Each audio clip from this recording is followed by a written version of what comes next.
The Alps, from Slovenia to Switzerland, a journey across Europe's most prominent mountain range.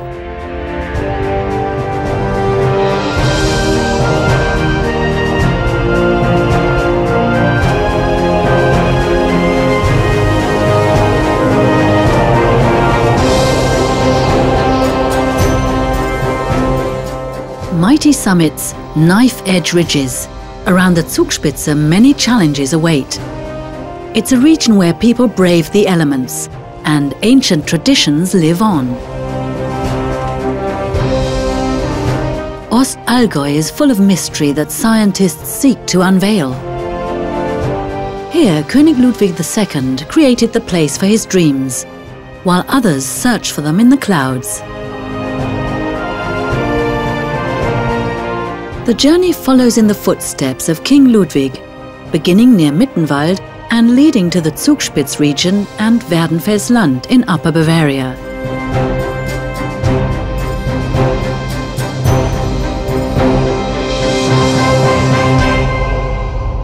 On the way lies Lake Walchensee. With its 193 meters, it's one of the deepest alpine lakes in Germany, and has fascinated people since the beginning of time. Until the 18th century, locals would throw consecrated gold coins into the deepest part of the lake.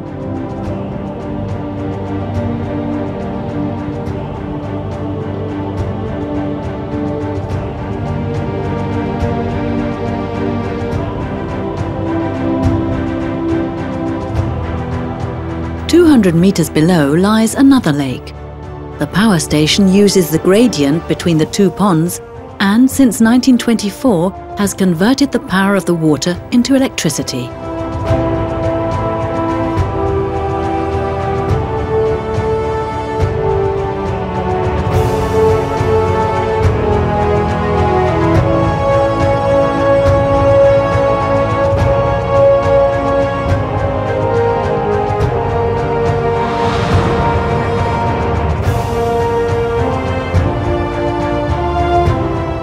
Just before the border to Tyrol lies Mittenwald.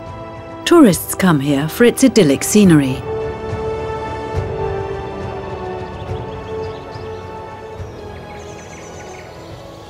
One of the people who shapes the appearance of the small town is Stefan Pfeffer, a so-called Lüftel painter.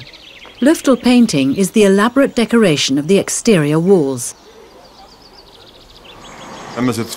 Compared to oil painting, for example, the big difference is that you have to accentuate things in a very particular way and put different shades of color together. It has to have an effect from further away and not close up. That's the main difference, really.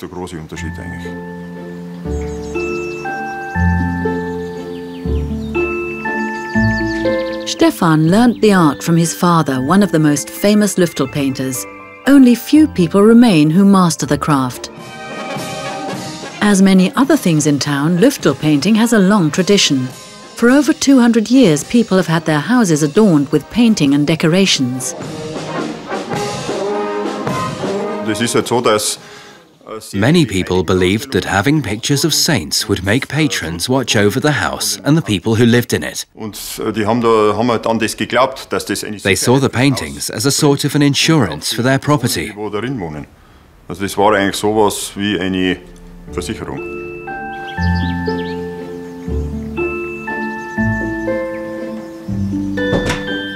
As the murals are to have a long-lasting effect, the pictures mustn't fade.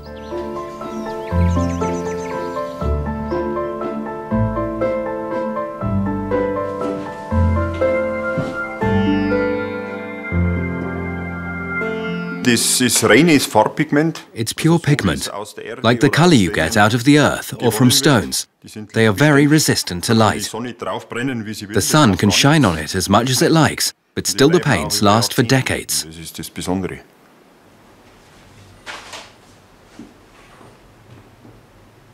When searching for ideas, Stefan looks at old books and studies Baroque stucco facades, which he uses as a model.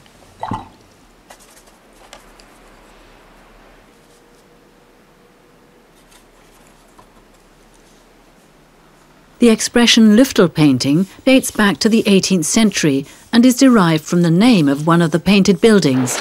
The house of the renowned mural painter of the time was called Lüftel.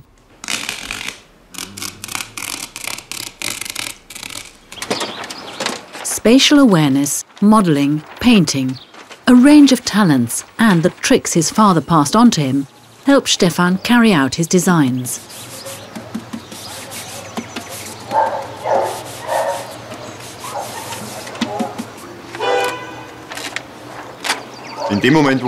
When you start working on the building, at least that's the case for me, then there is just the building. Nothing else matters. I keep on working even if it's a Saturday evening.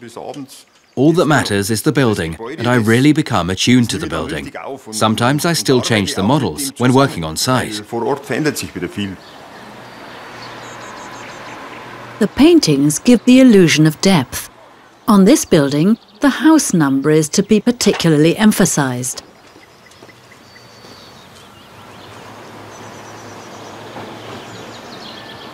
At first, architects don't usually like it when I'm interfering with their plans for their building.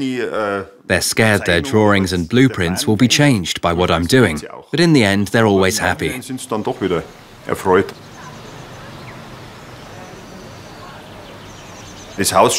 I think the house looks simply beautiful.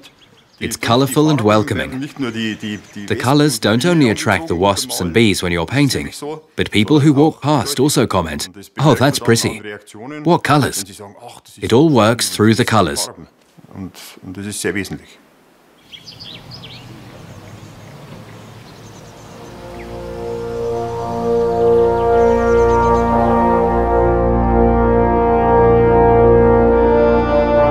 From Mittenwald, the journey continues to Höllental Gorge, through which a popular route to the Zugspitze leads.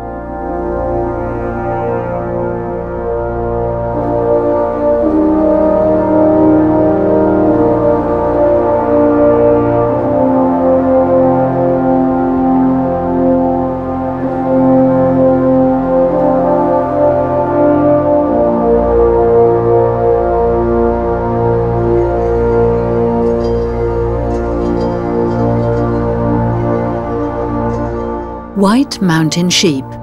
Around 25,000 of them roam through the foothills of the Bavarian Alps. The sheep are particularly sure-footed and can climb up to the remotest corners of the high mountains.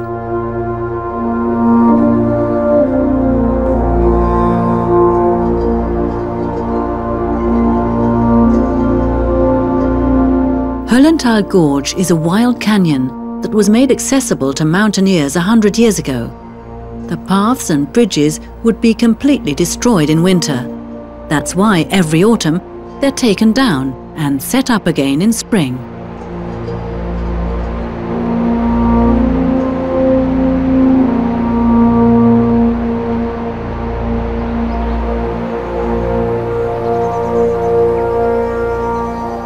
For the past 20 years, this has been Florian Dörfler's duty. At the beginning of May, the contractor and his team make the gorge walkable once again. Until then, it's closed off. I would generally advise against going in when it's closed, as there are so many snowfields which you have to cross. And if you don't know where there are waterfalls underneath, then you can easily fall in and people get hurt or fatally injured.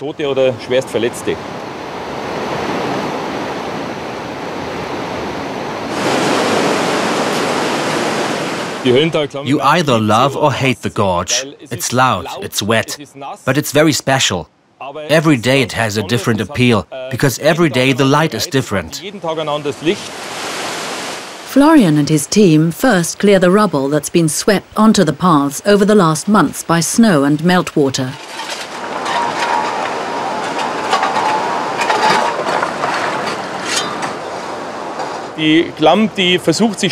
The gorge tries to fight back. It's wild nature, and you can only handle it if you test how far you can go. It's like dealing with a wild horse. If you try to fight it, then you won't get far.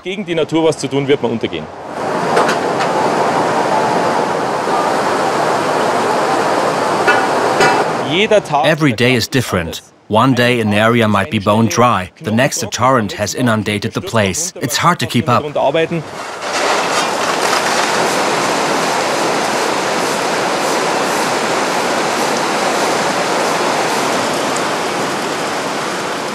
On some days, the workers have to change out of their wet clothes 3 times. It's construction work in extreme conditions.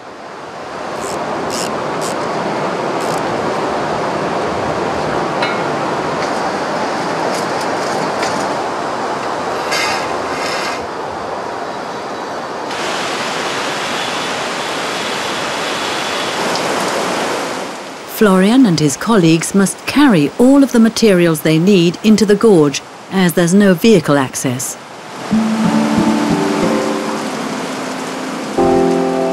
After harsh winters, there can be up to 40 meters of snow in some areas.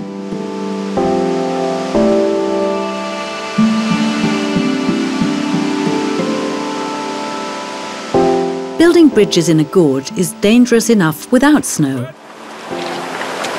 It's impossible to rope up everywhere, because that would obstruct our workflow. But we're professionals, and some of the guys are there from the start. In the gorge, everyone has to take care of their own safety, and that of the co-workers. From morning till night, you have to be alert so that nothing happens. And touch wood, in 20 years we haven't had one accident.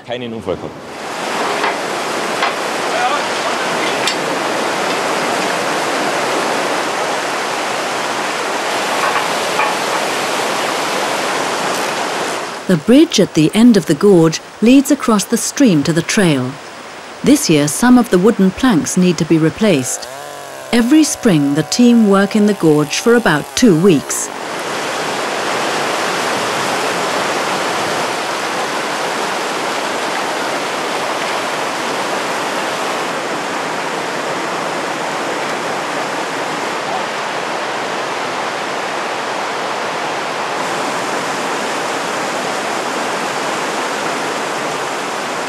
The nice thing about a job like this is that you achieve something that others can make out, and you see what you have been able to preserve. And it's great being able to make a natural beauty like this gorge accessible to others.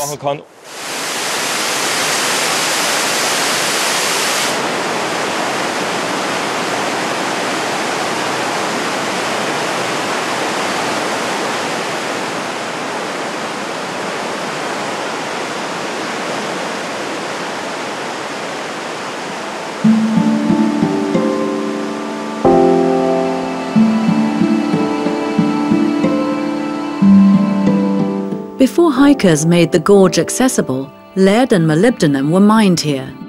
The miners' huts are relics from the time. The remains of the old tunnels are still visible from the air.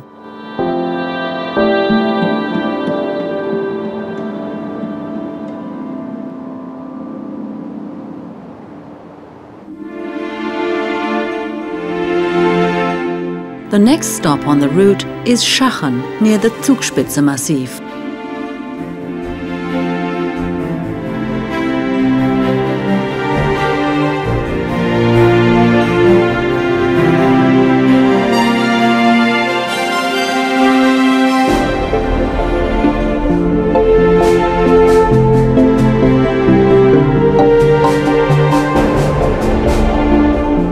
The king's house on Schachen was built for King Ludwig II.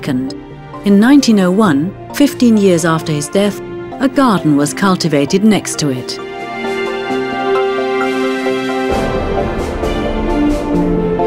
More than 1,000 different plant species grow in the garden.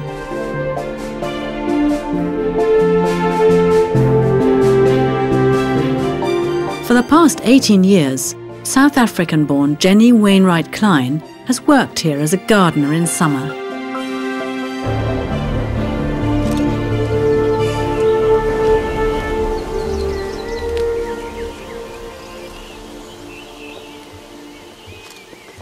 I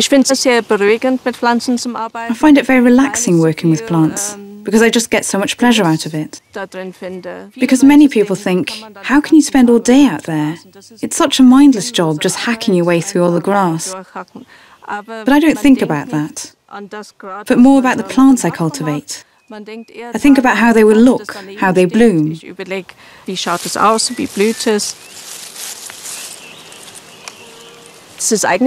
The tasks up here are actually quite varied. We also give tours for visitors, so that they can find out more about the alpine plants in the garden.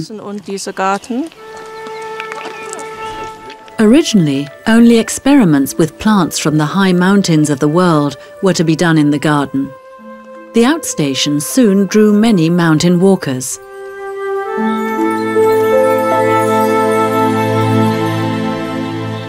It's just under 1 hectare, and we have mountain plants from all over the world up here. From local flora to plants from the Himalayas, Rocky Mountains, and also the Southern Hemisphere. There are many special plants, but the one that probably attracts the most visitors is the blue poppy. It has such a vibrant blue colour when it blooms, and it doesn't grow so well in the valley.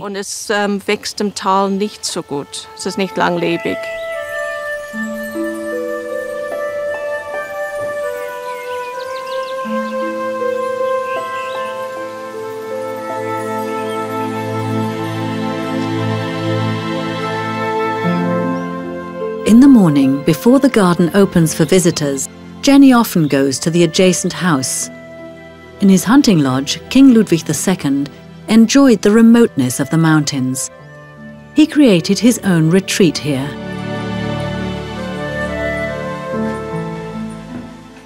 The ground floor is quite plain, nothing special. I mean, there are pictures, but then you go up the steep spiral staircase and come into this room filled with light. And it's so unexpected. It's full of bright colours and so opulent, almost as though you could look into the king's soul.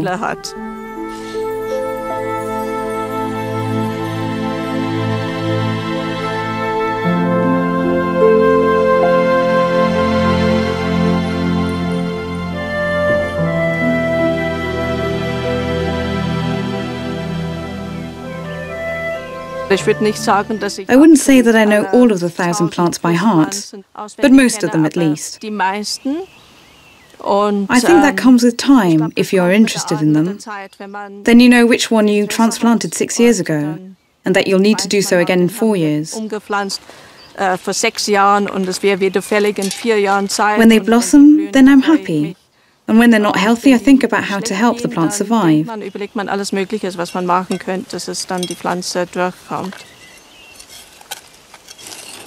Jenny researches how climate change affects alpine plants and how the strong sunlight and the extreme weather conditions at such an altitude influence the growth of the plants. On the mountain, the changing seasons are felt more than in the valley. You notice over the weeks how the sun changes, and in September you really see the depth of this wall, as the sunlight is so slanted. I never tire of looking at it.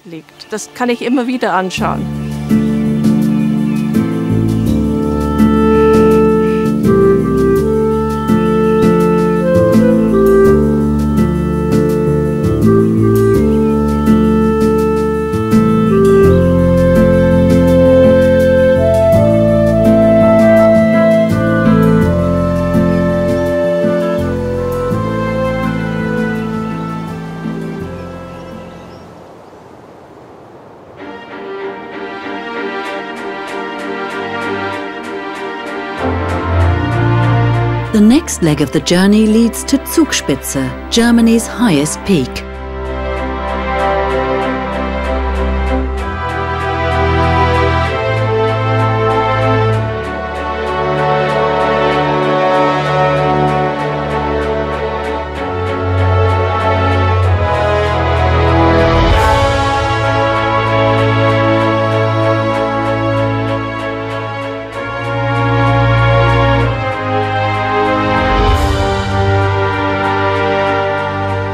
The route leads over Jubiläumsgrat, one of the most spectacular climbing routes in the Eastern Alps.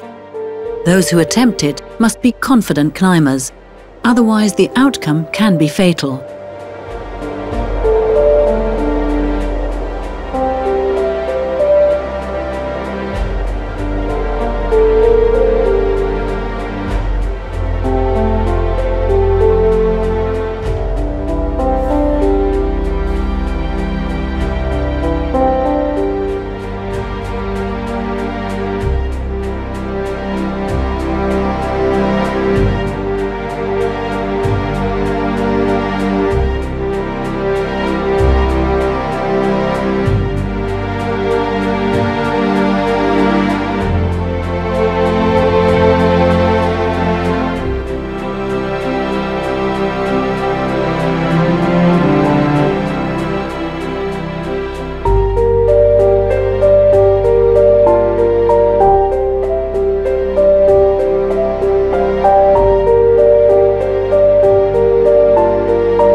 the foot of the Zugspitze summit shimmers one of the most northern alpine glaciers.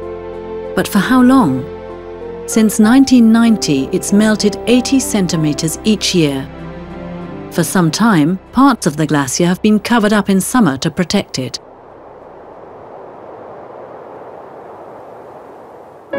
The glacier is Florian Schwarz's favorite piste. In his workshop, the carpenter makes designer skis out of wood.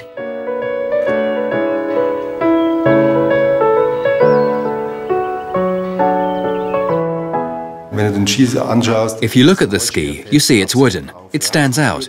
You can feel the work that has gone into it, and that it's a very individual product that can't be compared with the conventional ski.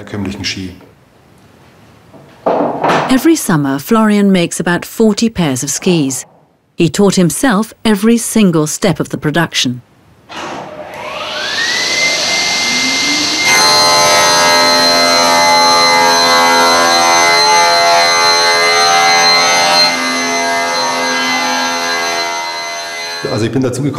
I decided to make skis myself because I'm a passionate skier. And as a craftsman, I was interested in trying it out and seeing if I could manage to make them. I simply wanted to see if I could make myself a pair of skis. And that's how it all started. Its several glued layers make the wooden skis particularly durable. The right choice of material is essential. Florian researched into the history of ski making to decide which wood was most suitable.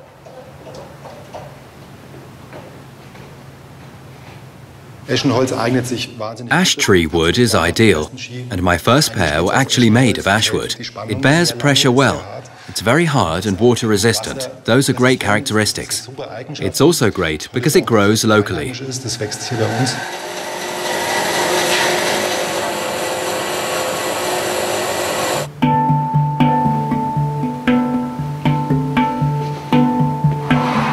The wooden skis appear puristic, yet they're intended to fulfill modern athletic requirements. In addition to the wooden base, Florian also uses high-tech materials such as carbon and fiberglass.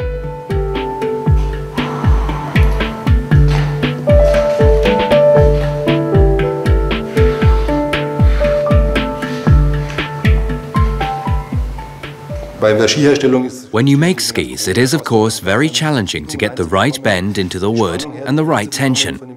And bit by bit, I finally developed a special mold.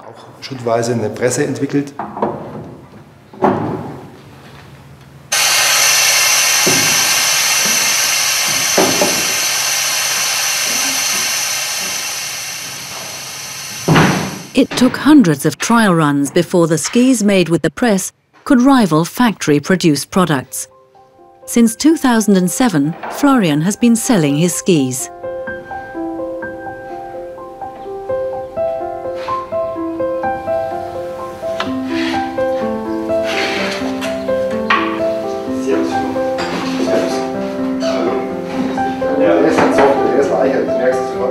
Many clients come to have their skis custom-made by Florian. Having skis that are one of a kind attracts attention on the pistes.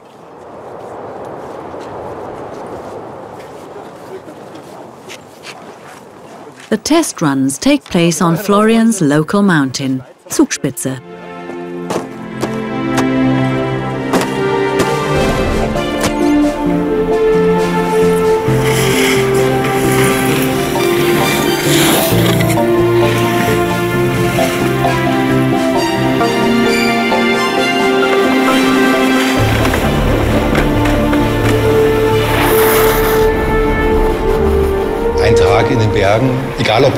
A day in the mountains, in rain or shine, just frees your head.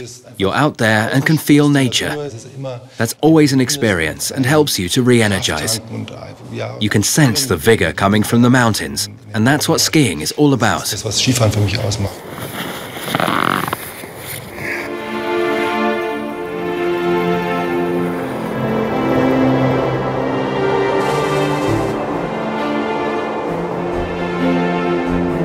Across the peak of Zugspitze runs the border between Germany and Austria. Since the year 1900, meteorological data has been collected here for climate research, long before global warming became an issue.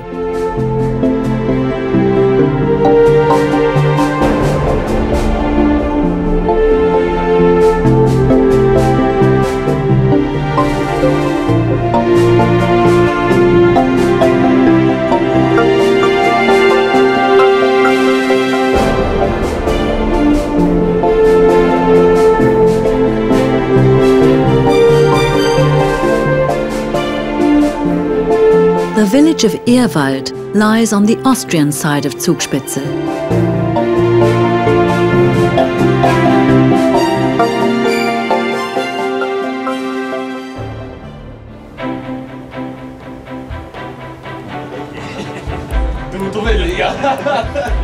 Early in the morning one Saturday in June, a few men from Ehrwald, among them Christian Schenach, set off on a special mission. For them, the ropeway makes an unscheduled stop at the second pylon.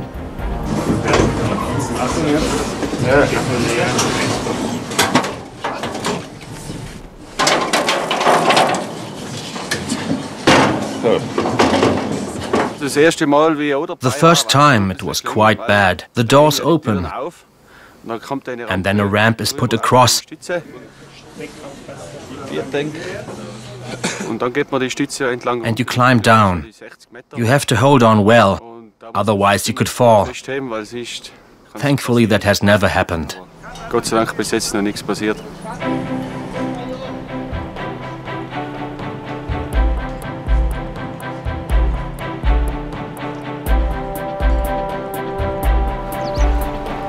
From the pylon, it's another 200 meters to the team's destination, a stony plain just below the Zugspitze.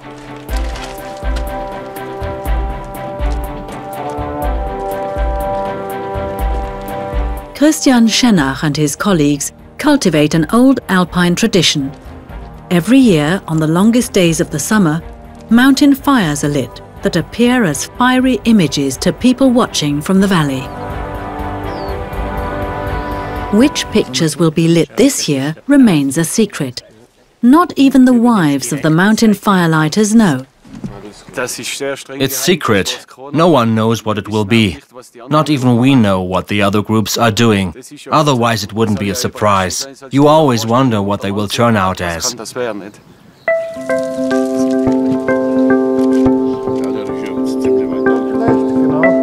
Christian's father Arnold, head of the group and fire chief, uses Ehrwald church spire as orientation, so the images won't look warped to the spectators in the valley. The work will be over 300 meters long and consist of more than 600 small fires. The men work according to a plan true to scale. The flags mark the corner points where later 600 flammable sacks will be placed.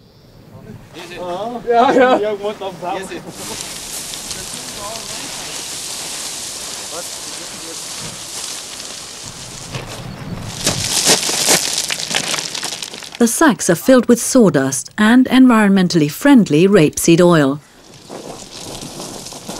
A 10-centimeter discrepancy would already distort the image.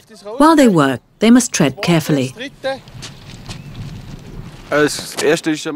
First of all, you have to watch your own step, and then you have to look out for your colleagues below, that you don't send big stones hurtling down. So you've got to take your time and work slowly.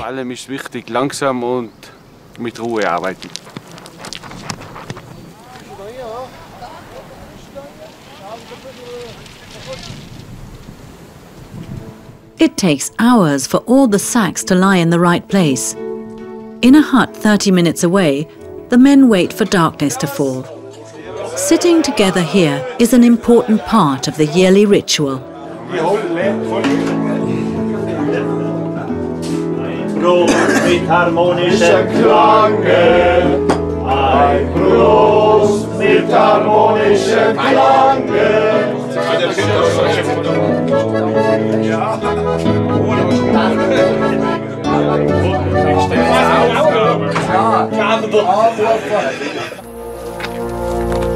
"9 p.m. It will soon be time. Before it is lit, you get a bit nervous. Everything should be in the right place. You've given 100%, and it's so amazing when it then works.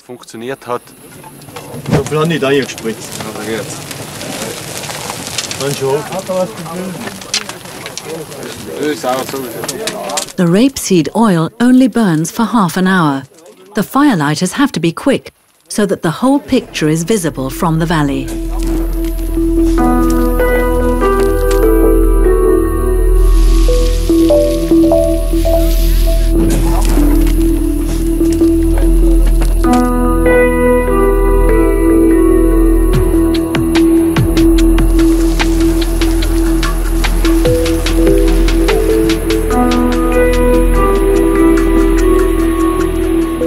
A fireman's hat and hose to mark the anniversary of the local fire brigade will alight the valley for about an hour, along with the images of the other groups.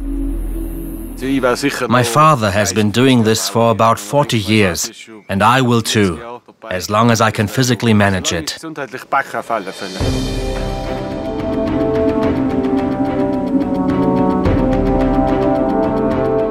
The journey continues to Lake Alatsee.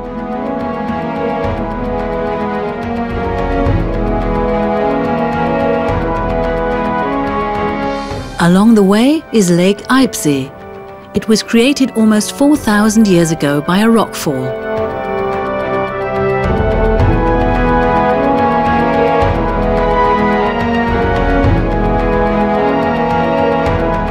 The summit book of Kramerspitz tells a romantic tale. A few years ago, a man proposed to his beloved up here on the peak.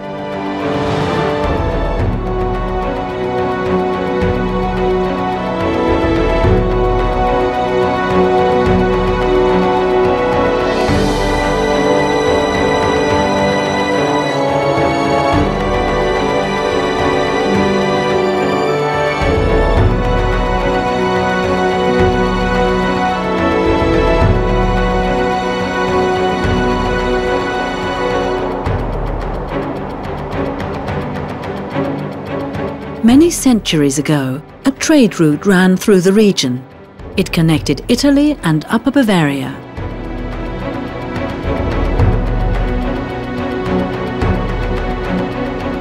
At the edge of this route, Ettal Monastery was established in the 14th century. Today, the Benedictine Abbey farms the land, runs several inns, a brewery, and a grammar school. Close to the dried-up Linde River lies a further relic of King Ludwig II, Lindehof Palace.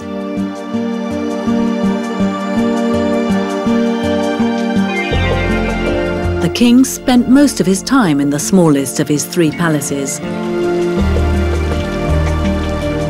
The palace gardens were inspired by Versailles.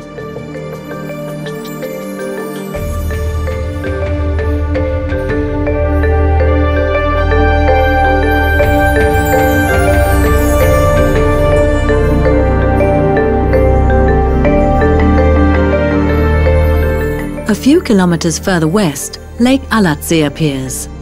The lake is hidden between wooded hills. This accounts for the many myths and legends associated with the lake.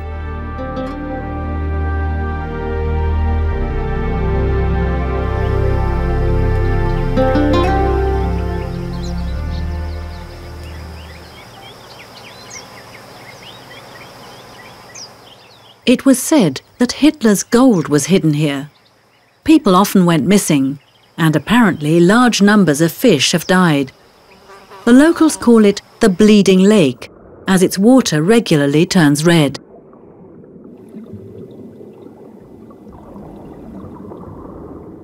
This peculiarity drew biologist Anna Steyer to Lake Alatsee. Also ich komme eigentlich aus Niedersachsen, das heißt die höchsten Berge, die I'm actually from northern Germany, so the highest mountains that I know are about 7 meters high. So for me, the panorama alone is breathtaking. And combining these surroundings with my hobby, diving, and my job, that's pretty unique. als Beruf mache sozusagen, ist das schon einmalig. Anna belongs to a group of scientists from the University of Stuttgart. With the Director of Research, Professor Franz Brümmer, she's studying the origin of the red colour. The exciting thing about Lake Alatsee is that it looks quite small, but underwater a whole new world opens up in about 15 meters depth. Down there's a 6-meter layer of phototropic sulfur bacteria that feed on light, and the lake is the only place they exist in such great numbers and size. Today, Anna and her professor want to take a sample to analyze the bacteria. To do so, they must dive right into the toxic water.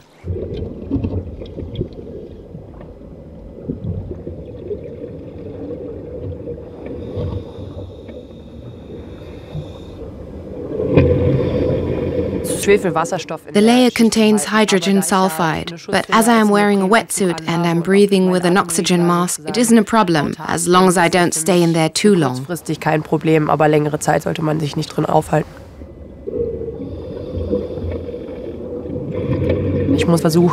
I have to try and hit the layer and get a particular part of it. Then I have to hold my position and see that my partner is there, and then try to take a sample. It's not easy to do all that, but that's what makes working underwater so exciting.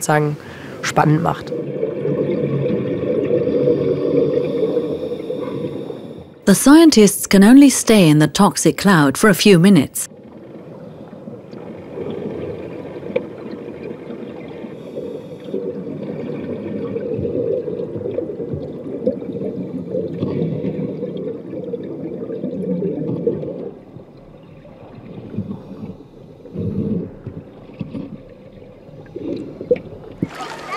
The biologists examine their samples right on the shore.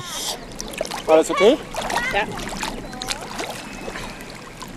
The thrilling thing is that in this layer there are life forms that haven't been analyzed or described before.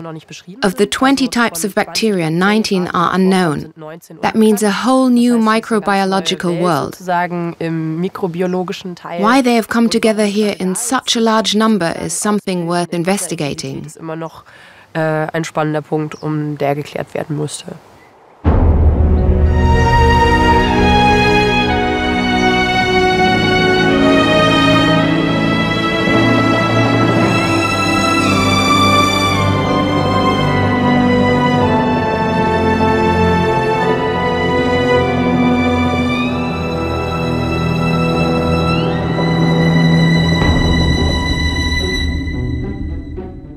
The route leads from Füssen to Schwangau.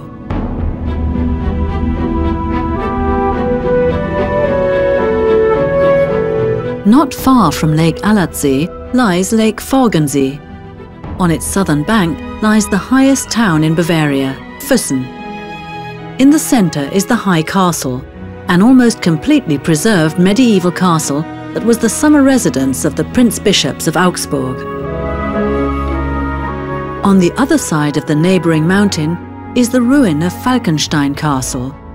It dates back to the 13th century. Historians interpret its exposed location as an aggressive gesture of the Tyrolean rulers towards the enemy Duchy of Bavaria. Its position made it unsuitable as an administrative centre.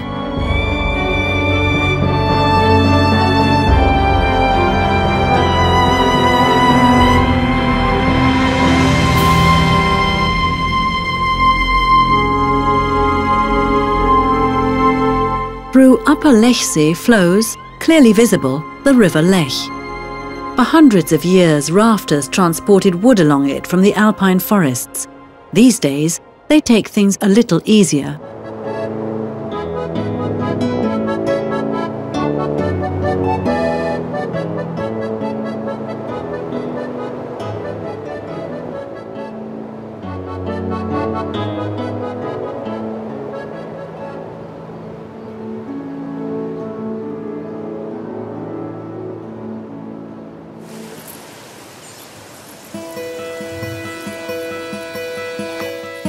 In a nearby field, Andreas Becker makes use of a free moment to send his model plane up into the air.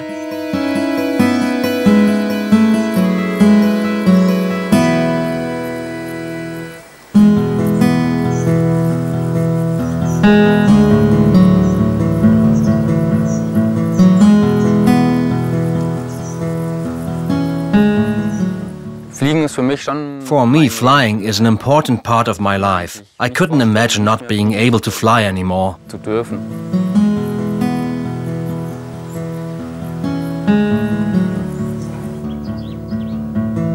Andreas is passionate about hang gliding. The young IT specialist from Füssen is on the German national team. As often as his time allows, he flies from his local mountain, Tegelberg.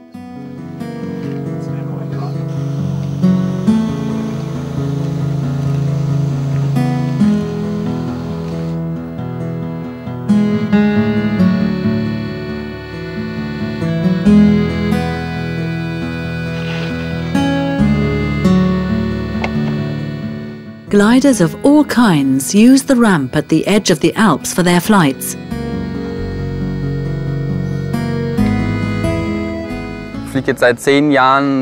I've been hang gliding for 10 years and it has never once felt repetitive.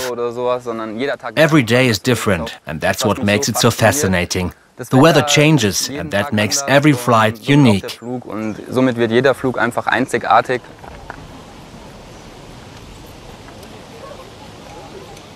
The most critical moment of hang gliding is takeoff. A tailwind could easily blow the glider against the rock face.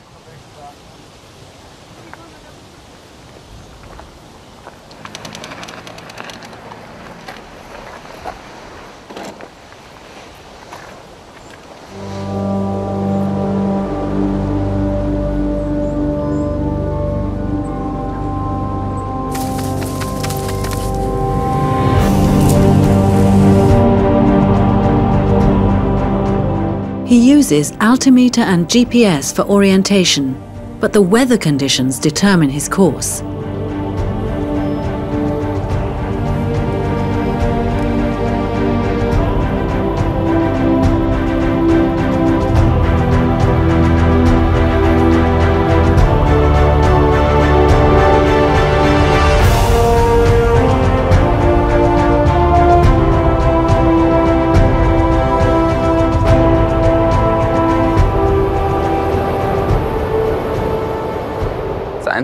The only motor I have is the sun. The sun heats the air and the warm air rises and forms a cloud.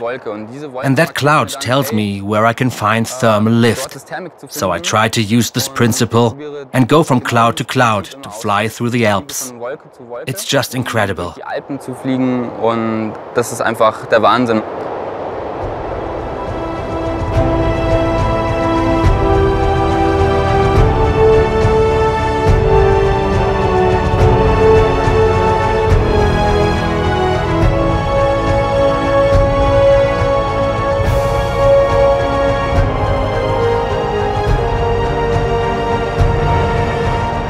Today, the clouds have led him to Neuschwanstein Castle in Schwangau.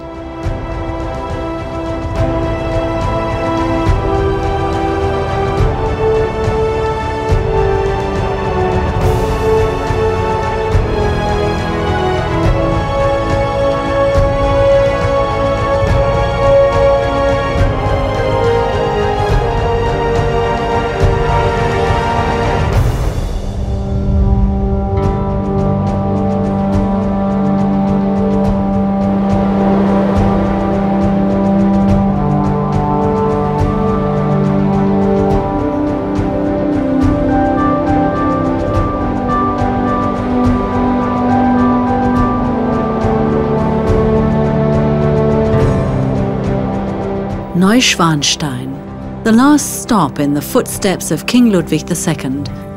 The romantic fairy tale fantasy of the Bavarian king is where Markus Richter works. He looks after what's probably the most famous castle in the world.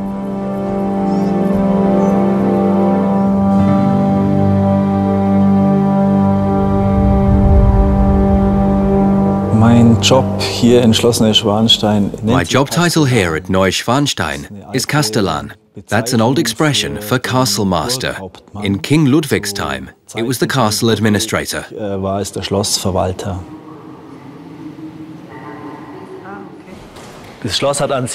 The castle has a life of its own, and even after having worked here for many years, it's never boring.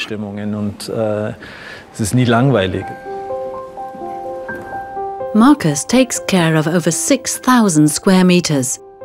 15 rooms of the castle were completed before the king's death. Originally, there were to be 200 chambers.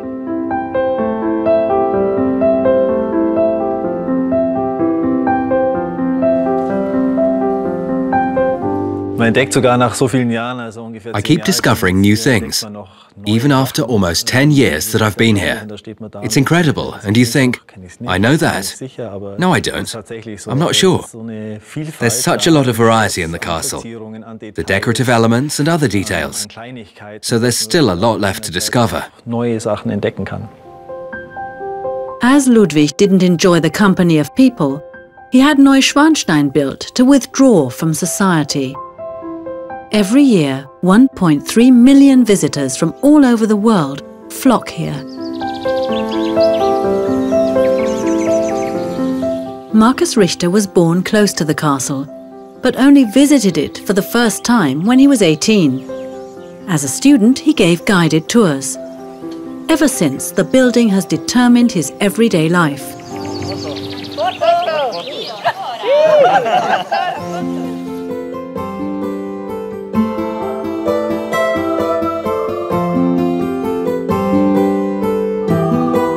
In the throne hall, the 4-meter-high chandelier has to be cleaned. The most difficult thing for Marcus Richter and his colleagues isn't the cleaning, but the lowering.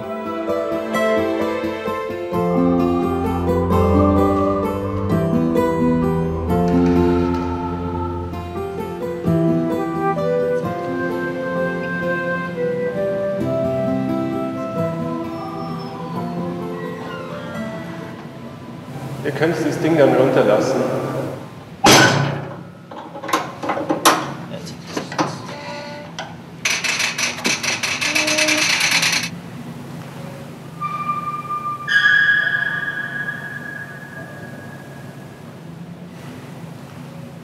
The precious chandelier weighs over a ton.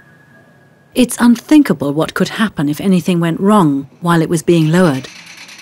Understandably, the area is out of access for the public during cleaning.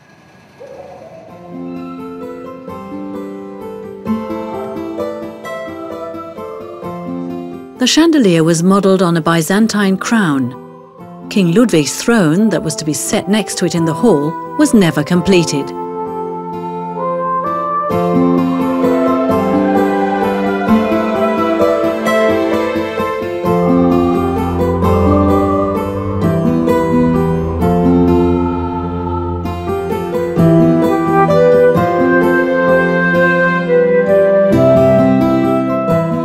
Marcus Richter knows Neuschwanstein better than most. For some years, he even lived in the castle.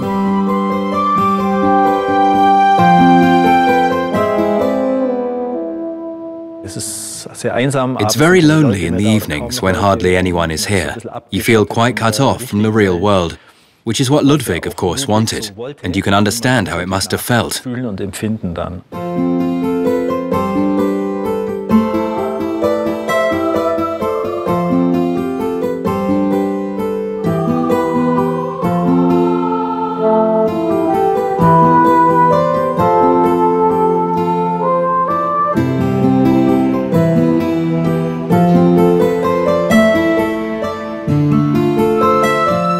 Once, Marcus Richter sent himself a postcard from Tunisia, addressed to the Big White Castle in Bavaria. The card arrived. It really is unique, this large flat lake landscape, the rugged cliffs and the gorges. It's such a harmonious combination, and Ludwig chose this place for precisely that reason.